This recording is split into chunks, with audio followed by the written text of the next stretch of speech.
नमस्कार, आपके साथ मैं हूं समीर अब्बास, मेरे साथ हैं रवि मिश्रा। दरअसल उत्तराखंड सरकार ने एक बड़ा फैसला लिया है। फैसला प्रदेश के मदरसों को लेकर है। मदरसों में संस्कृत की शिक्षा देने का फैसला लिया गया है। बहस शुरू हो गई है। हम अगले 1 घंटे तक इस पर अलग अलग पक्षों के जाने माने नुमाइंदों से बात करेंगे। जी हां, और उनसे हम इस पर चर्चा करेंगे, लेकिन उससे पहले इस पूरे मामले में इस वक्त हुआ क्या है। जो 3 पक्ष हैं उसमें पहली सरकार, दूसरा मुस्लिम समाज और तीसरा मदरसों के नुमाइंदे।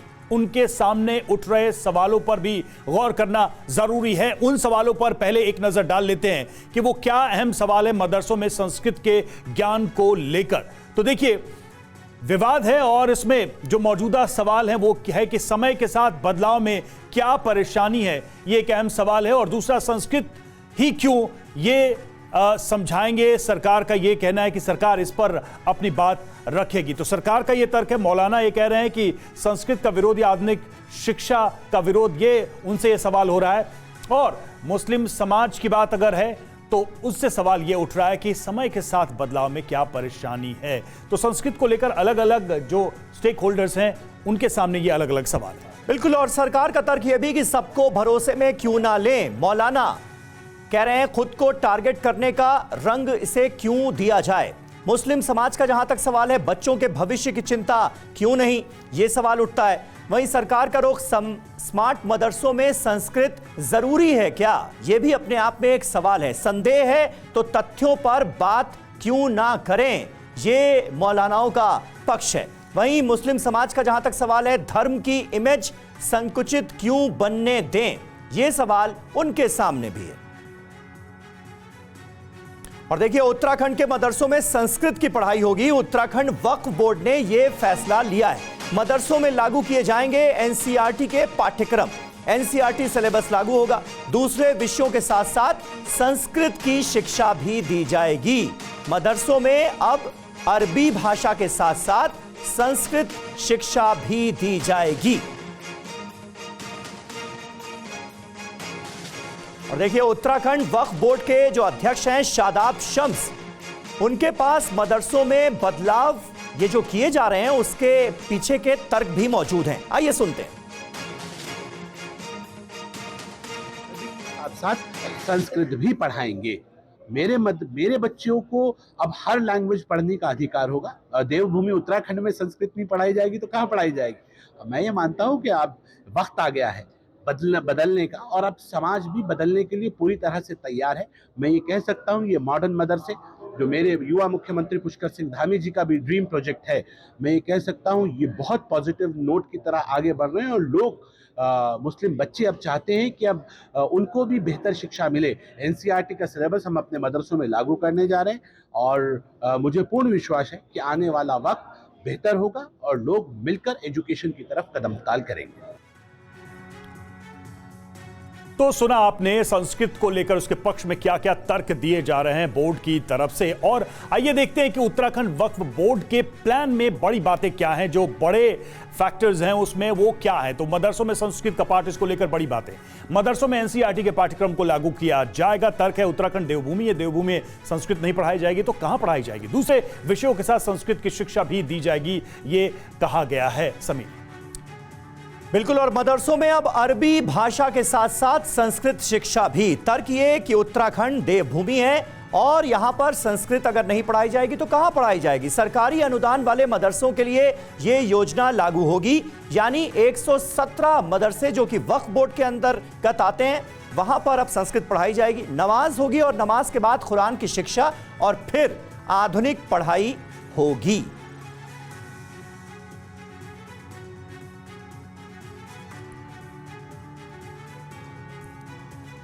तो देखिए, इस वक्त हमारे साथ कई खास मेहमान जुड़ चुके हैं, उनसे आपका तारुफ यहां पर करा दें। टीवी 9 भारतवर्ष पर इस वक्त हमारे साथ जुड़ रहे हैं शादाब शम्स, जो कि चेयरमैन हैं उत्तराखंड वक्फ बोर्ड के, जिनका ये फैसला है। शादाब शम्स खुद हमारे साथ मौजूद हैं।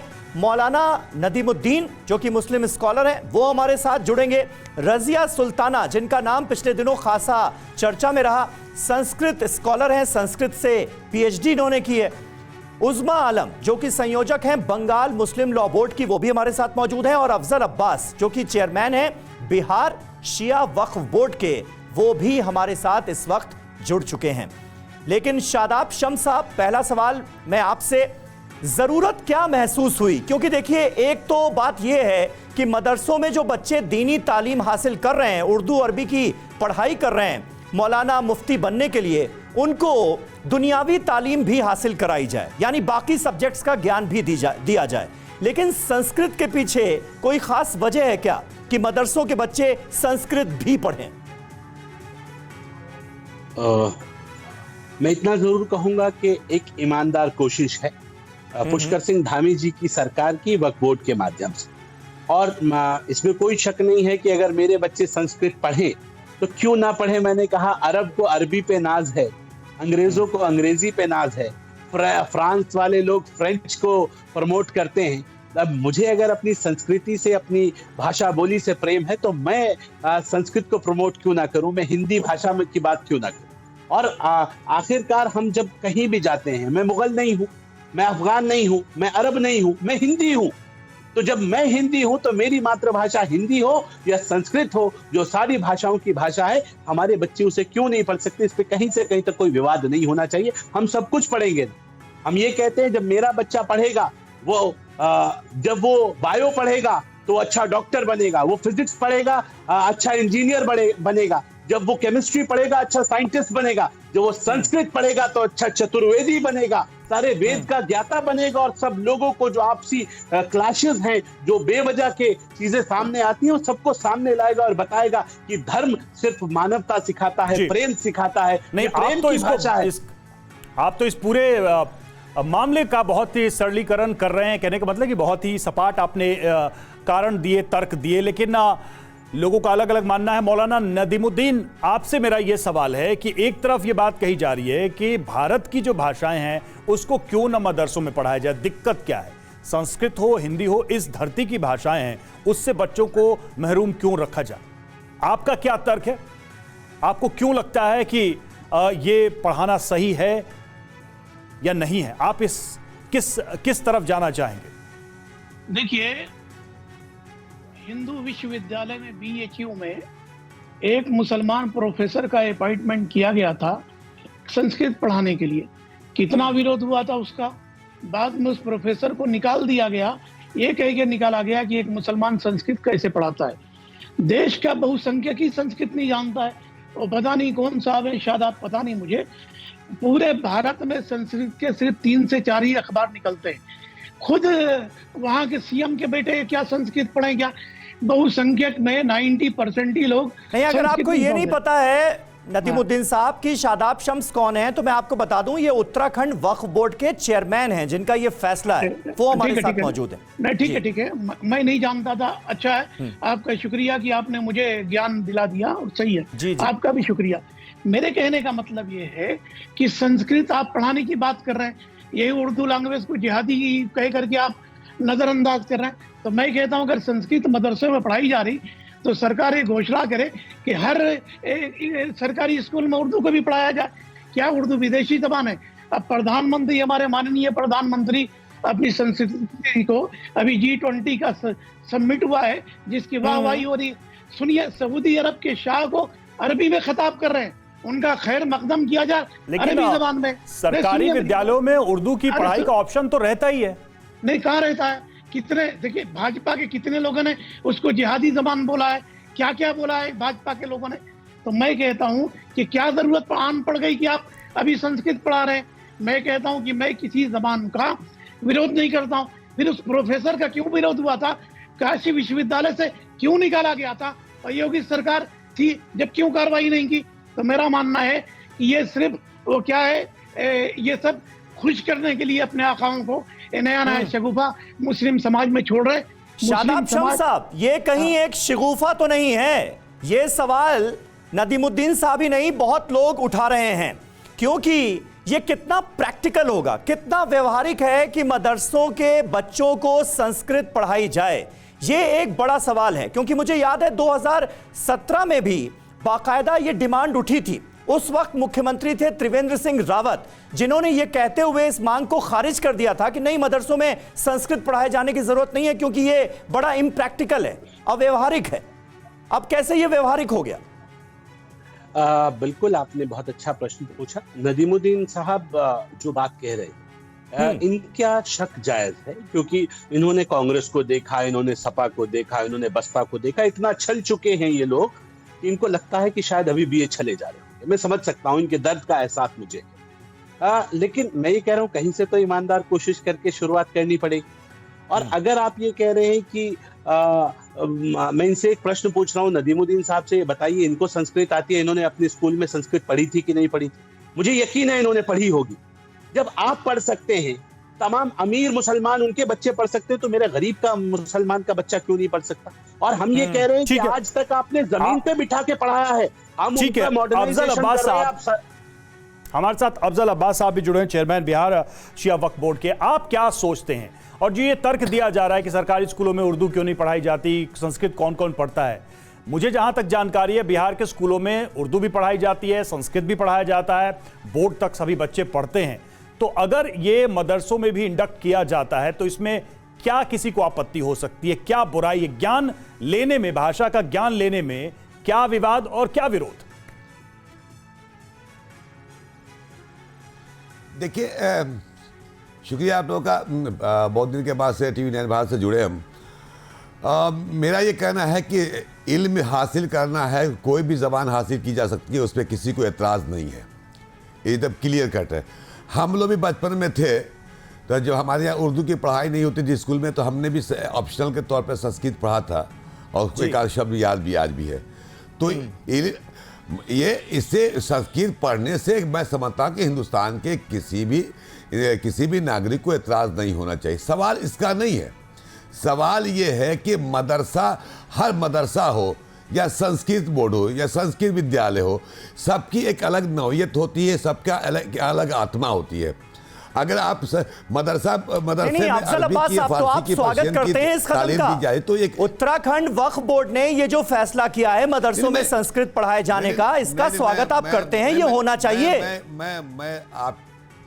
मैं वही आपकी बात का थोड़ा सा मैं टाइम दे दे, एक आध मिनट अपनी बात को वाज़ा कर सकूं।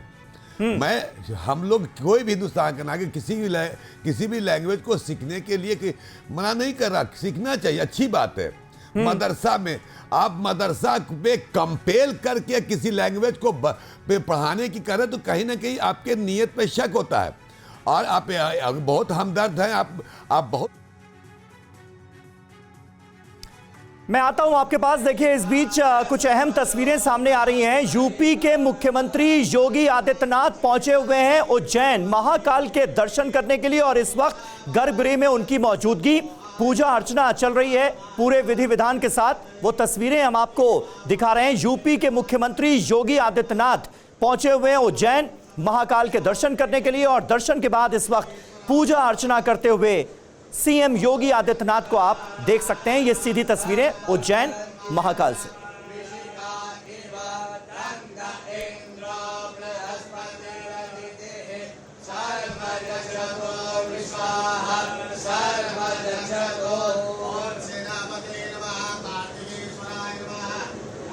तो महाकाल के दरबार में योगी आदित्यनाथ, और देखिए विधि विधान के साथ पूजा अर्चना करते हुए उज्जैन की ये तस्वीरें इस वक्त हम आपको दिखा रहे हैं।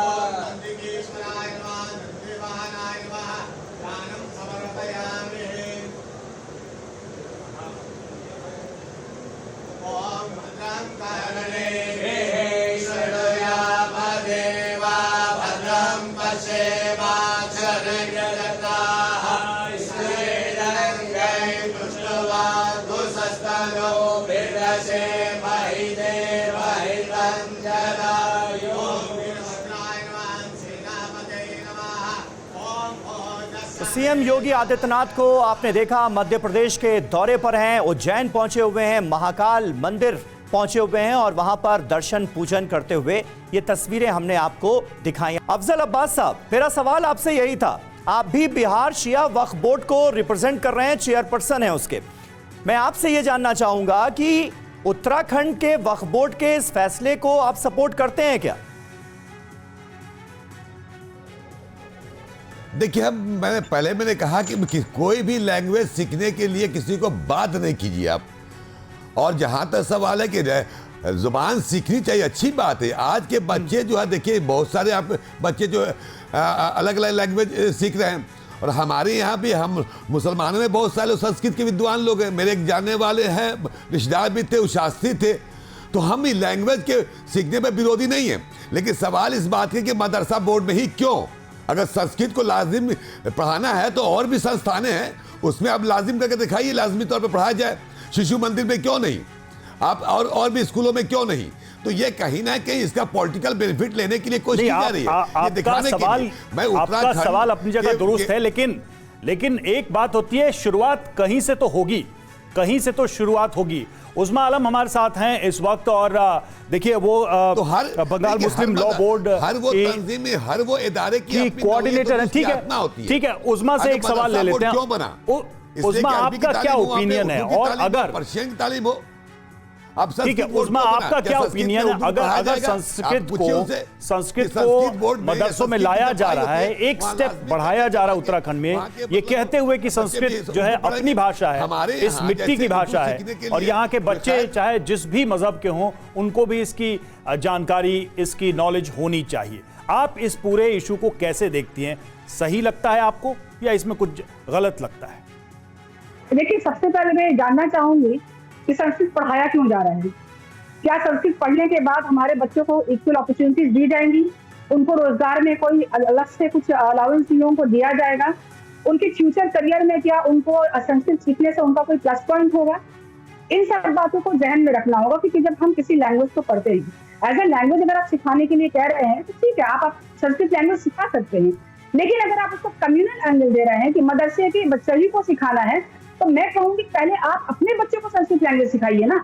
आपके जो हिंदू बच्चे तो हैं, मामला है पहले आप रजिया, देखिए आपने कहा संस्कृत का, तो रजिया हमारे साथ जुड़ी हुई हैं जो कि खुद संस्कृत स्कॉलर हैं। रजिया, आपके सामने क्या था कि आपने संस्कृत की पढ़ाई की, अध्ययन किया?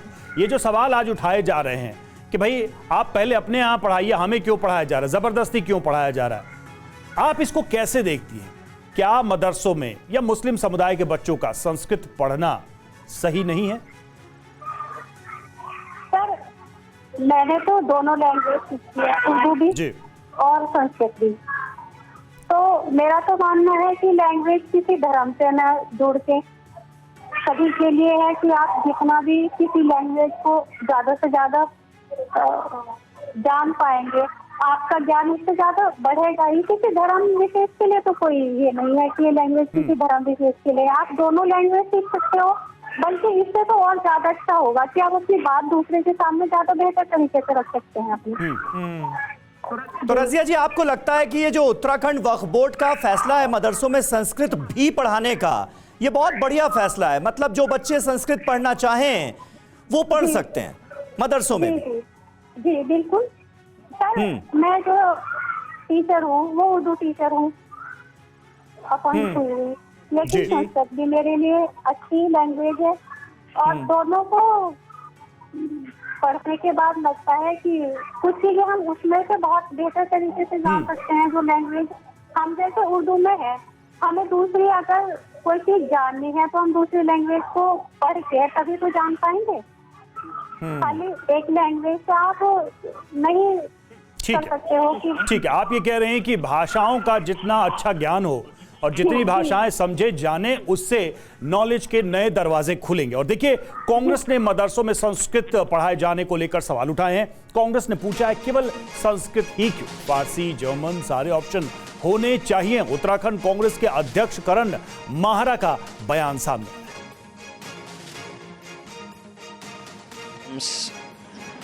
अपने नेता को खुश करने के लिए कुछ भी कहें, वो अक्सर ऐसे बयान देते रहते, लेकिन हकीकत कोसों दूर है। केवल संस्कृत क्यों, फारसी क्यों नहीं, जापानीज़ क्यों नहीं, चाइनीज़ क्यों नहीं, हिंदी क्यों नहीं, सारे सब्जेक्ट पढ़ाए जाने चाहिए बच्चों को, जिसमें ऑप्शनल सब्जेक्ट्स हैं, जो जिसको पढ़ना चाहे करें। क्या ये शिक्षक प्रदान करेंगे? अपने प्राइमरी स्कूलों में सरकार के पास शिक्षक नहीं है, क्या ये मदरसों को संस्कृत पढ़ाने के लिए शिक्षक उपलब्ध कराएंगे?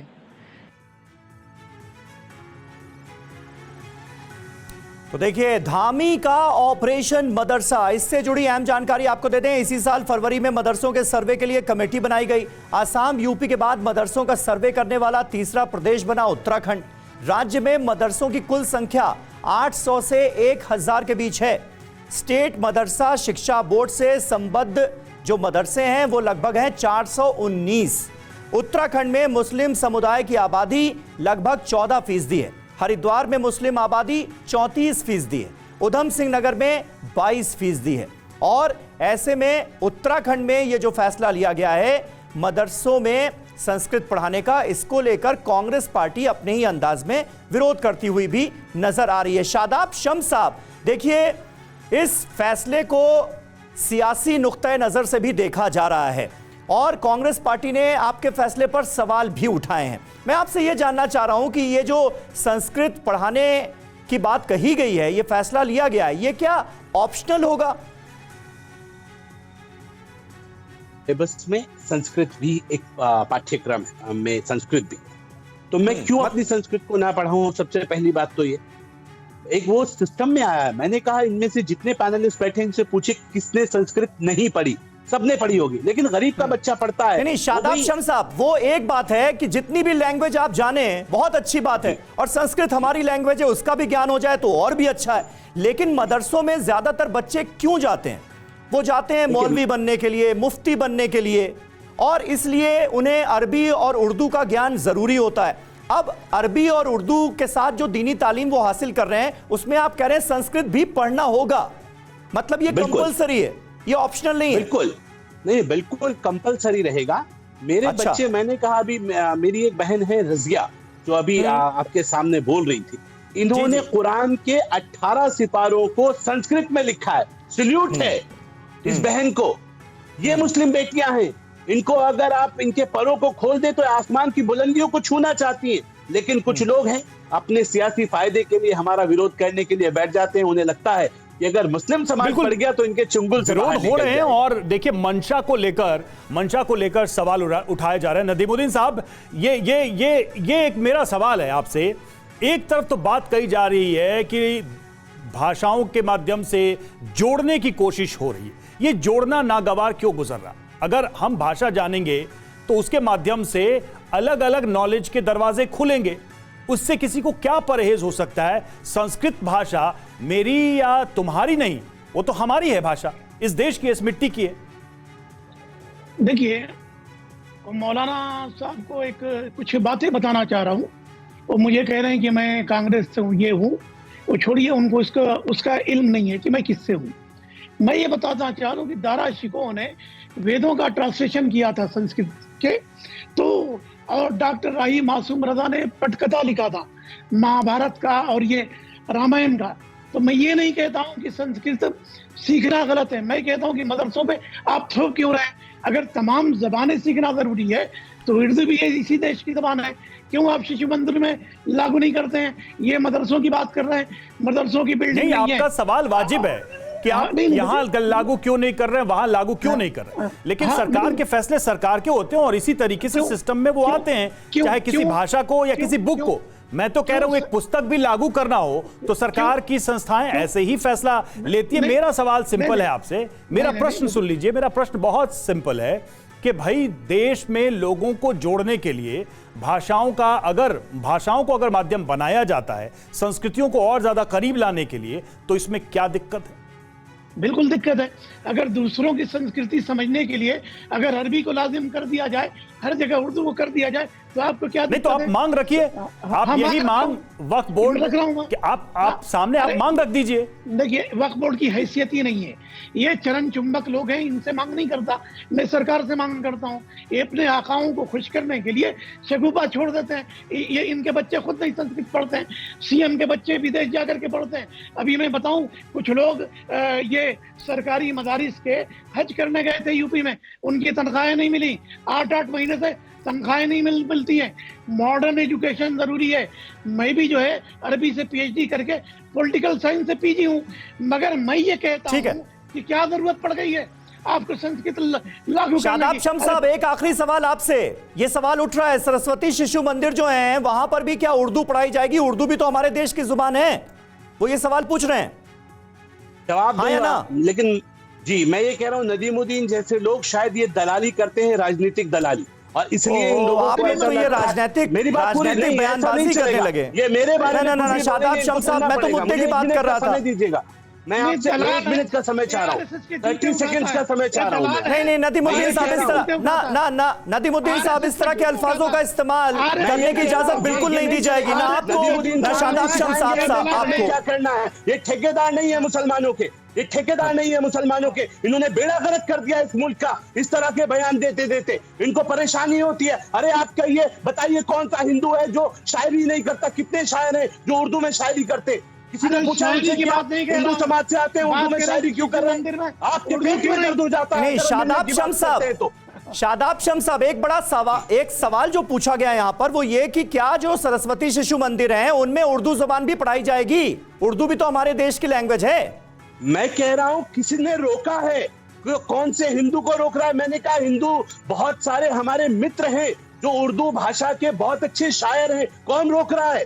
सब पढ़ रहे हैं, लेकिन आपको विरोध हो रहा है। उन्होंने कभी विरोध नहीं किया, लेकिन आप विरोध। चलिए, बहुत बहुत शुक्रिया, बहुत बहुत शुक्रिया आप सभी का हमारे साथ इस बातचीत में जुड़ने के लिए, इस चर्चा का हिस्सा बनने के लिए।